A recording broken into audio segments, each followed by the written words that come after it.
Good evening, good afternoon, wherever you find yourself in this weird, wild, wacky world of ours. Welcome to the exciting installment of Edessa, the Dark Crusade, Season 2, as it's apparently important that you preface it with Season 2, or else people get sad. Moving on. This evening's scene is going to take place at the city's primary Elysium, the Marble Castle. It is a place of safety, solace, and, well, shall we say, a place to be away from the public and the concerns of the evening. And tonight, there are many concerns of the evening. We shall meet in the Crimson Room, which, from my reading of this, is the main meeting area. Lucien, for his part, is sitting in the lotus position, almost meditatively. He is waiting. He left an open letter that he understands has been read, so now he simply waits. Perhaps he will pour himself some tea. Delicious tea. And just to get her out of the way, Mina will probably get as far as she can and obfuscate whatever place that happens to be, and whether it means she has to come to the door cloaked so that she can present herself properly, or can get to a certain point and then pop out. Whatever ominous dominus, hand-wavy shenanigans. She getting in there.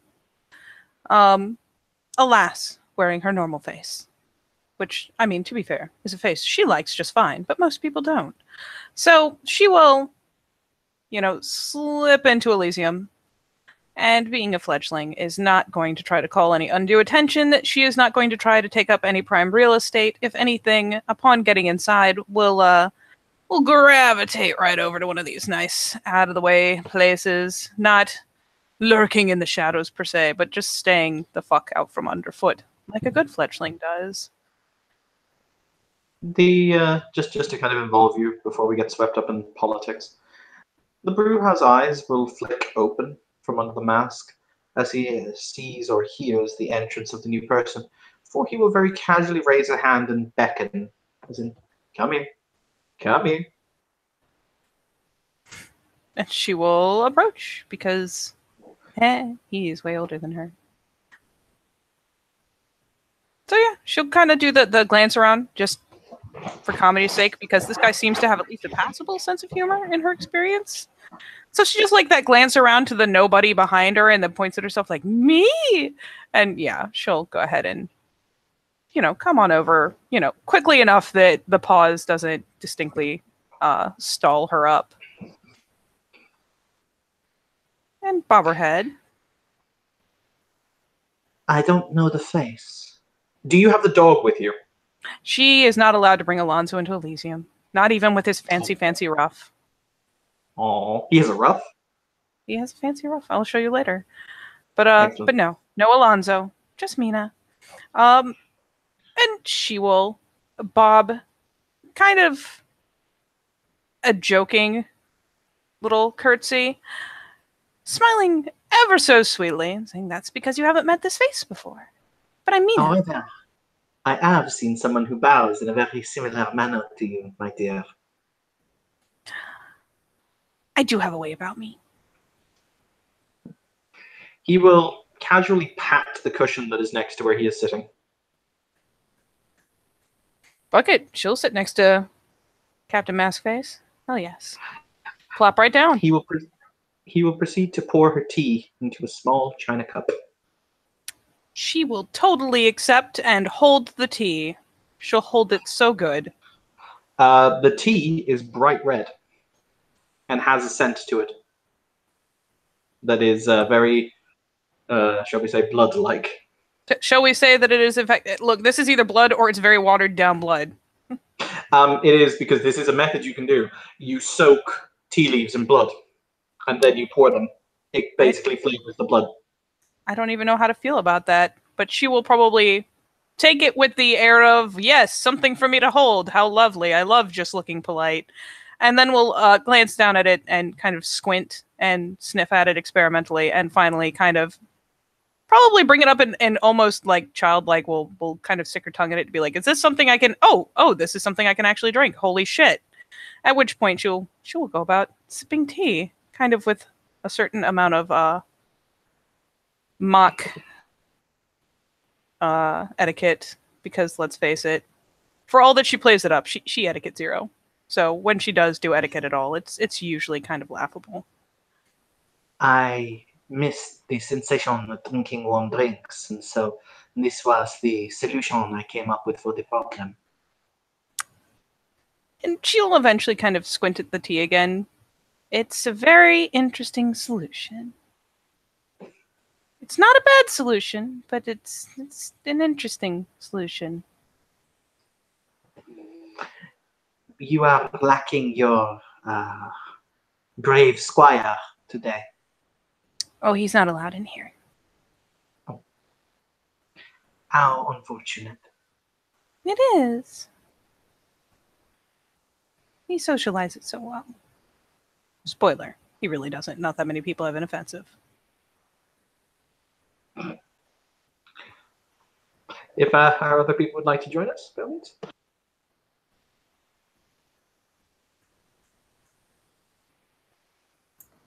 Yeah, after not too long,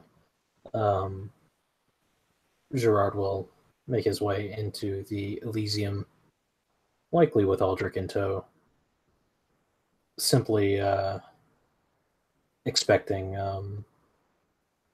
that perhaps some people may be adversely affected by this new situation that has been thrust upon the city. And he sort of passes through the main archway, past the large marble statue, unnaturally lifelike statue, and into the main chamber where Lucian and Mina are likely sitting. And upon seeing the two, will basically just look directly at Lucian rather than give Mina any sort of acknowledgement. But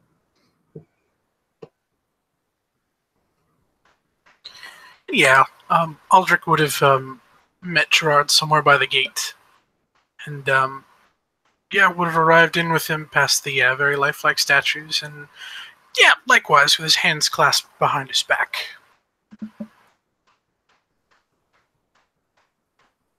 So, Lucian.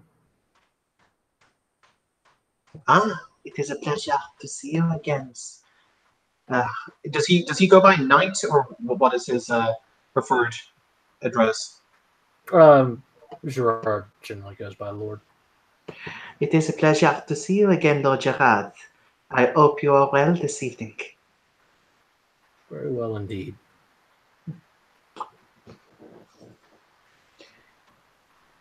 Thank you for your concern. He will look at the other individual and he will bow his head politely as he will say, Salam alaikum. It is a pleasure to make your acquaintance. My name is Lucien de Chambon, El Sile of Clan Bruja. A pleasure to make your acquaintance. Walaikum assalam. My name is Eldrick the Wise, and Silla of Clan Tremere. And the pleasure is shared. He will extend his hand to shake yours. Yes, you will accept the hand and give it a single, relatively firm handshake. Probably not as firm, considering it's a fucking Bruja.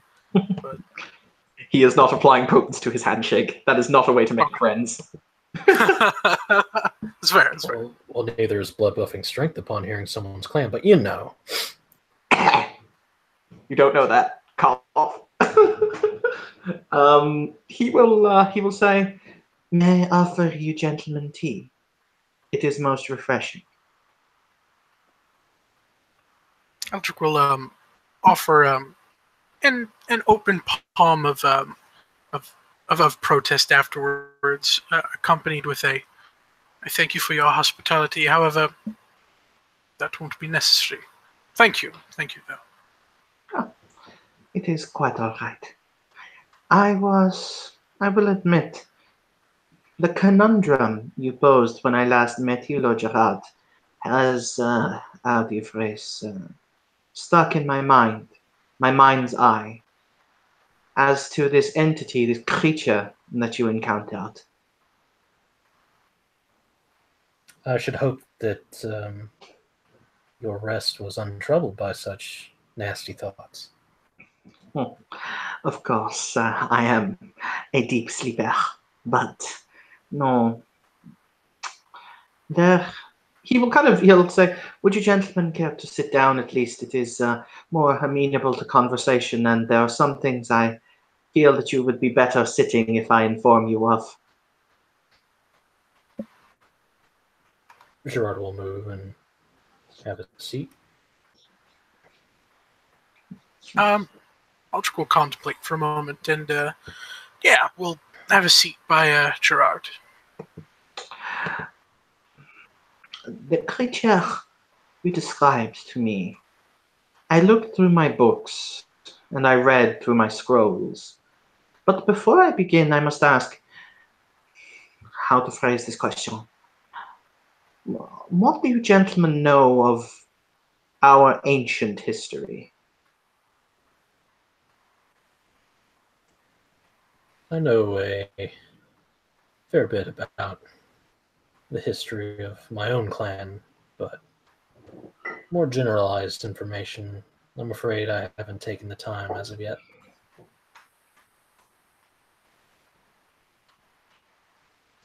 It's a deal that I know that I've learned from my time and other individuals here. Though, as much as I would wish to, one does not know everything. Very well done. The creature that attacked you, the creature that sought to end your own life, my Lord Sheriff, was a spawn of... You'll see him contemplate, kind of thinking for a moment. How do you phrase this?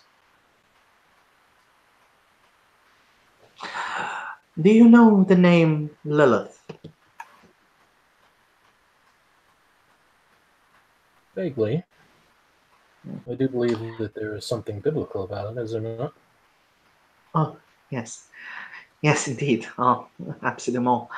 Lilith was, well, for the true history, more complicated.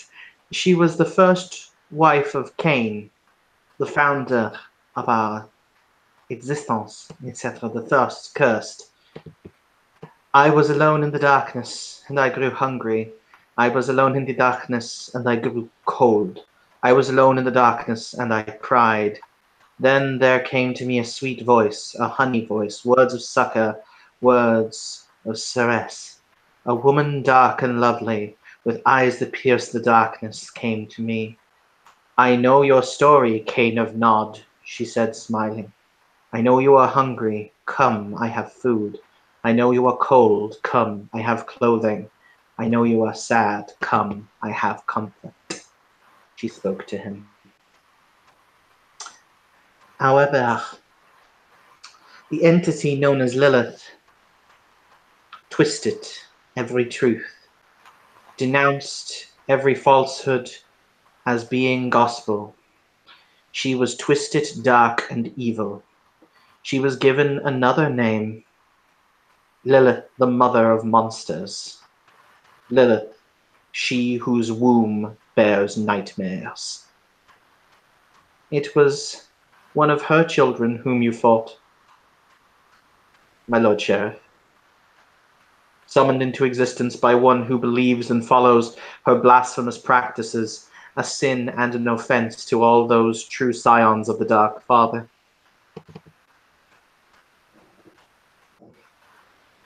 I see. How charming. The personage or individual who summoned these things does so because they must, because the doctrine commands it. They will continue, I sense, to birth more. This may have been a stray, one from a pit, perhaps. However, I doubt very much it will be the last. So are you suggesting that Lilith is running around in these places, or simply a proxy. Are you aware of the, I assume you must be, the concepts of morality, the great roads upon which we tame the beast? Yes. There are roads that are dark. There are roads that lead to Lilith and her worship. I don't know them. I know that they exist.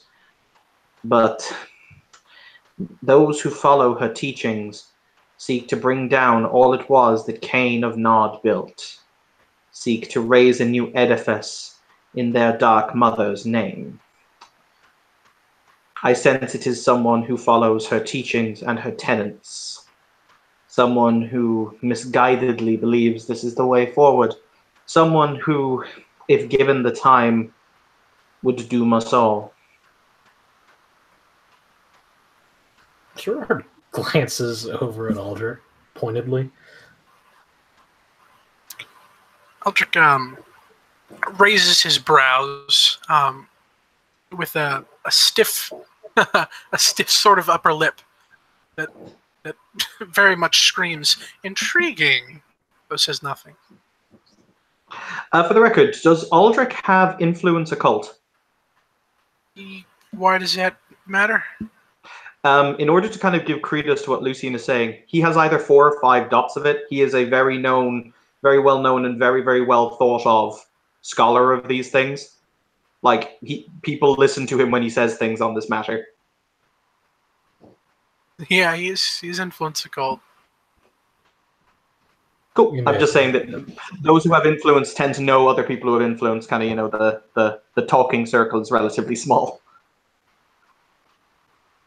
Alrighty. So, after that, Gerard will simply lean back in his seat and have an amused expression on his face and just sort of go, so this creature would have, say, a mother and a father? I'm not exactly sure, as I have never... He'll actually raise an eyebrow and he'll say, do you still possess the creature? Its body? Unfortunately, we do not. We were intending to capture it, and somebody took it upon themselves to destroy it.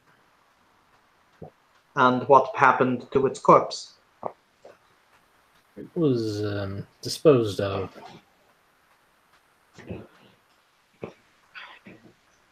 Most disappointing.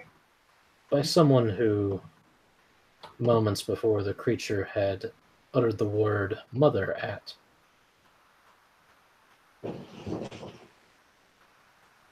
Well, that answers the question. It is very possible that this creature could have a mother and a father, the things that gave it birth, the things that performed the rituals to summon it. Yes, that is possible. Curious.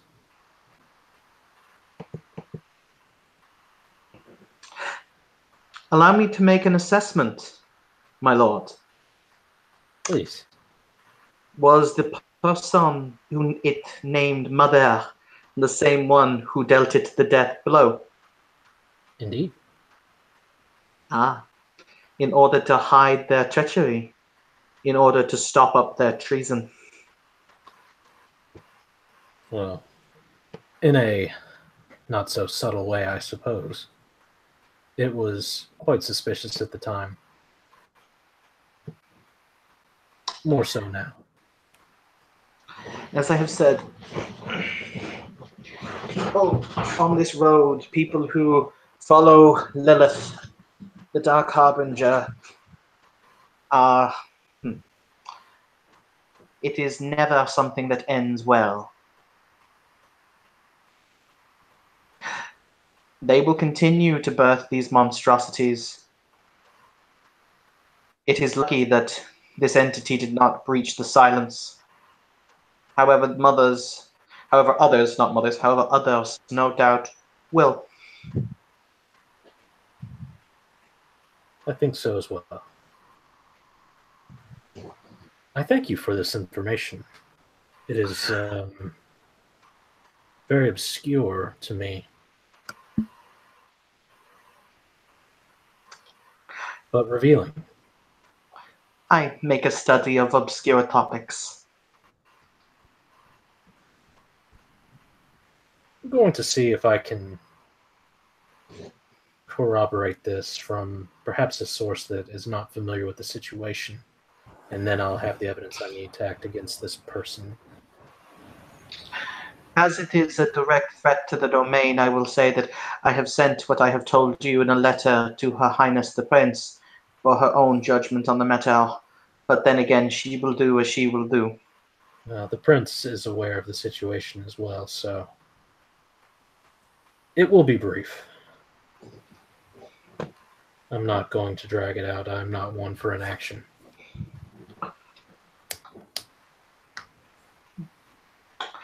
There is value in that statement. When it comes to these things, action is better than inaction. Especially with other darknesses that wander the night, demons and such. I was informed of the presence of, what was her name again? The demonology, or the demon entity who calls itself Mary, who still wanders the city streets. Indeed. That is most disconcerting. Well, it is quite adept at evading capture. But it is of highest priority. Infernalism is not to be tolerated.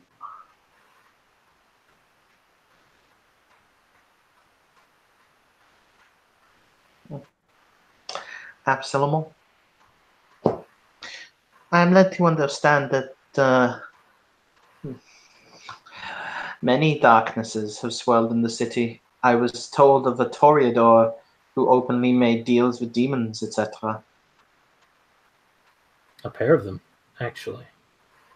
Oh my. For the high clans to fall so low. The offenders are no longer with us. One made good an escape in the night, and the other has been cleared of charges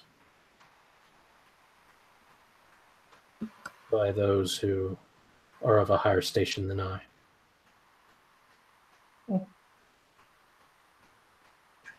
Absolutely. He will reach across and he will kind of he will refill the tea for Mina, or is it Mina? It is Mina. For Mina. He will reach across, he will refill the tea, he will refill his own tea. Yeah. Mina is doing the most polite thing she knows how to do. Just shutting the fuck up, letting the adults talk. And learning. Listening. Yeah, she's doing that too. She will, potentially during that pause, will not actually go so far as to look directly at Gerard. She'll still be looking at the tea as it's being filled, but just passively ask, who was it that killed it?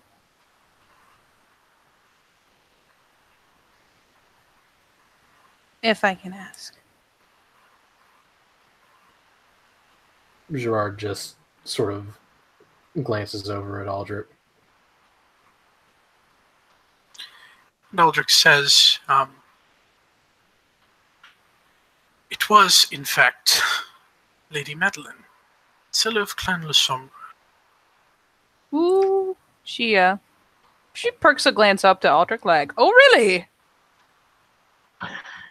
That would make sense. You told me the beast possessed shadowy appendages. If it was indeed created from the ritual conducted by Le Sombre, no doubt it may have taken on those shadowy vestiges. And its form was that of a wolf. Correct me if I'm wrong. It will say, but is our dear, is it Madeline? Madeline? My apologies. Is she not served by a member of Clan Gangrel? Indeed. Funny that. Yes, this conversation has been most enlightening. A great many things make sense all of a sudden. I am pleased. If it's of any help, I have been to her haven.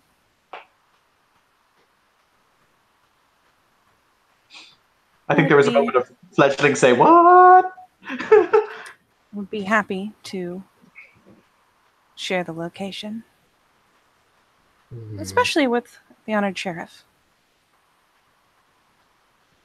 Perhaps so.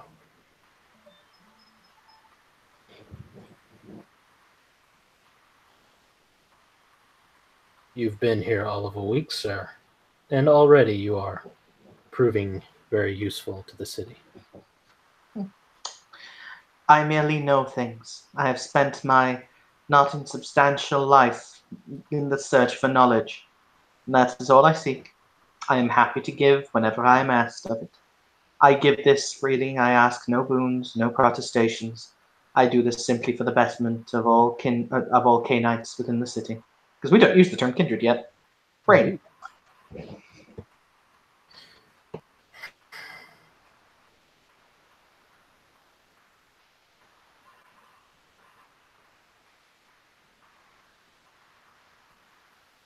Well, it would seem that there's work to be done.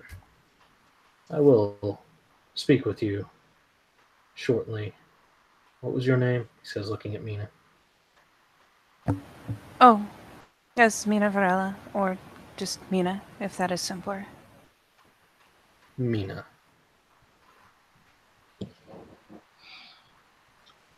I'm curious, he will say, leaning back, kind of pressing his back against a pillar that he's been kind of halfway leaning on.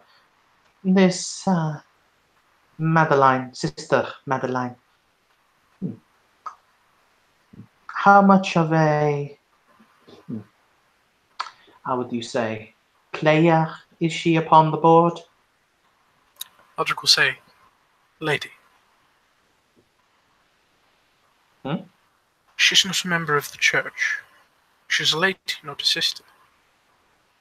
Yes, it's a strange misnomer that she carries with her. Does she refer to herself as all times in my presence as Sister Madeline? Yeah, she would like you to think so. Been that way for a long time. But my question still stands as to how much of a player she is upon the board.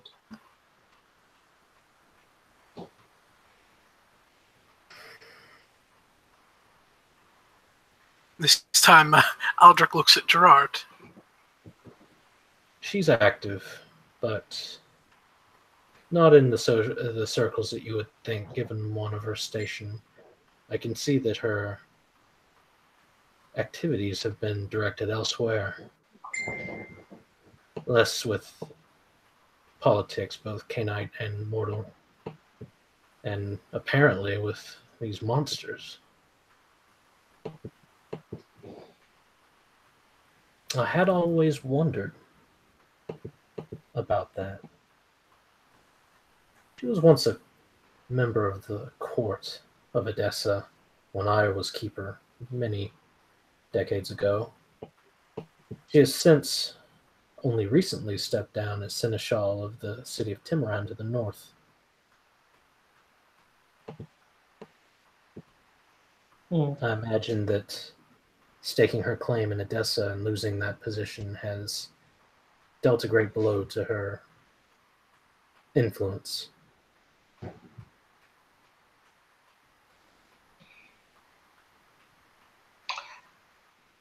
We shall see. As I said, I have no personal issue with the lady myself or whatever title she deigns to grant herself. I merely know what it is I know. and the dangers of knowledge that she possesses and the actions that she has taken on. She could have cost you your life, my Lord Sheriff, and the lives of your party who were with you when you confronted this monster. It certainly killed several of the mortals that were around, which is in of itself a commodity these days,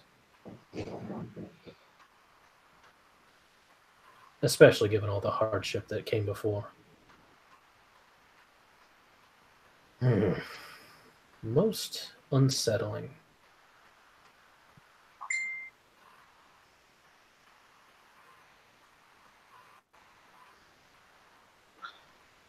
He will look Again. at Madeline, or no, not Madeline. He will look at Mina and he will say, "Are you enjoying your tea, my dear?"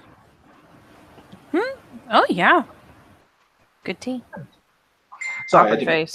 didn't mean to cut across you, Andrew. My apologies. No, he was just gonna say thank you. There is nothing to thank me for. As I said, I am merely doing my duty.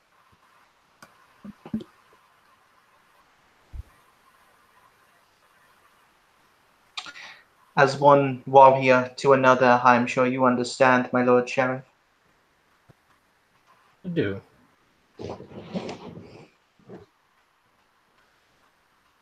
And I'm going to do what is necessary for the safety of the city.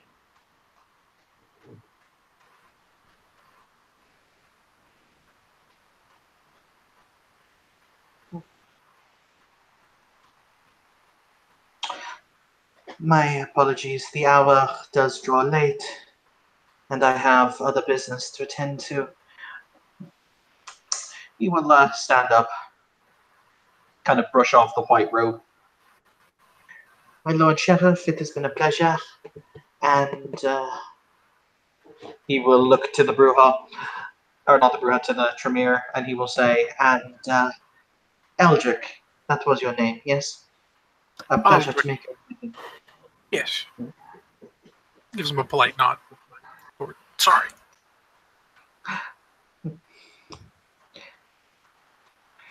He will point down at the small bag of tea that remains next to the pot, and he will say, Mina, my dear, will you carry that out for me? I mean, of course. I can't exactly just go walking the streets all willy-nilly, though. With me, you should be fine. The finger kind of comes up like,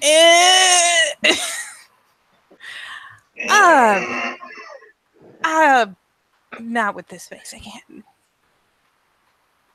So if you don't mind giving me a moment once we're outside, absolutely. But by all means. With that, he will bow to the two, and will start walking towards the door. So as the other two leave, Gerard's just going to look at Aldrich and say, it would seem we have our work cut out for us. Indeed. A mother of beasts. And perhaps a suitor of beasts. One beast at a time.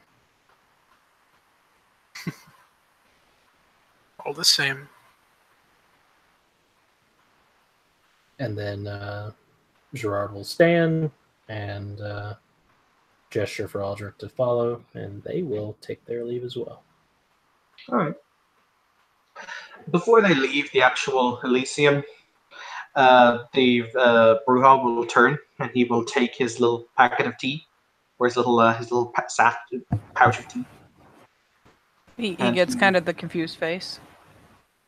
He will say, "You are very good at sitting and listening, little one. I also sense that you're very good at talking." I'm told children are best seen and not heard. He will say, "I have no doubt of that. I also have no doubt that you will, of course, keep the sanctity of everything we have said entirely confidential. The cynicism nearly dripping from his voice.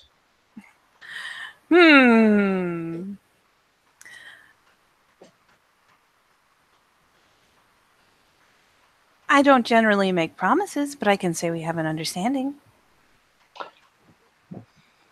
This curfew will be difficult. One moment. He will reach into he has a satchel. He'll reach into his satchel. And you'll see him withdraw paper, quill, and some ink. And you'll see him scratch. He's going to walk to a side table and he's going to scratch, scratch, scratch, scratch, scratch, scratch, writing on parchment. It'll take him about 4 or 5 minutes. But when he's done, he will pick up a candle that is nearby. He'll tear some of the candle off so that he can basically grab the wax. And he will melt the wax into the side of the candle or onto the side of the document. And you'll see him press his ring that he wears in his index finger into the wax proper. And he will fold up the piece of paper and tie a little ribbon around it and hand it to Mina.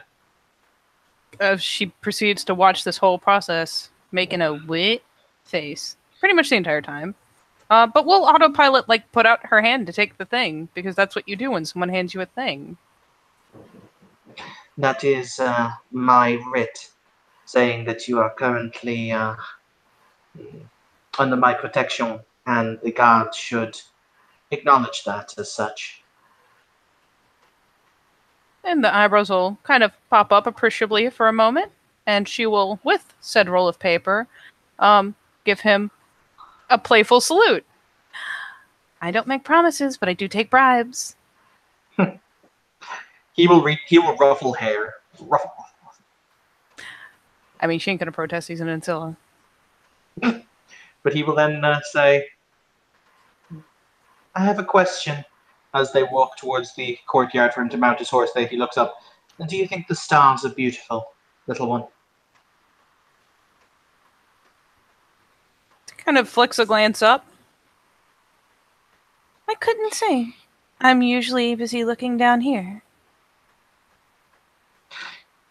You have the potential now to always see the stars in a world where once you could only see the dirt. Remember this. It's a good lesson. Absolutely. With that, he will mount his horse, and we will end the scene. Thank you, players, for playing. Thank you, watchers, for watching. This has been another scene in Edessa, The Dark Crusade, Season 2!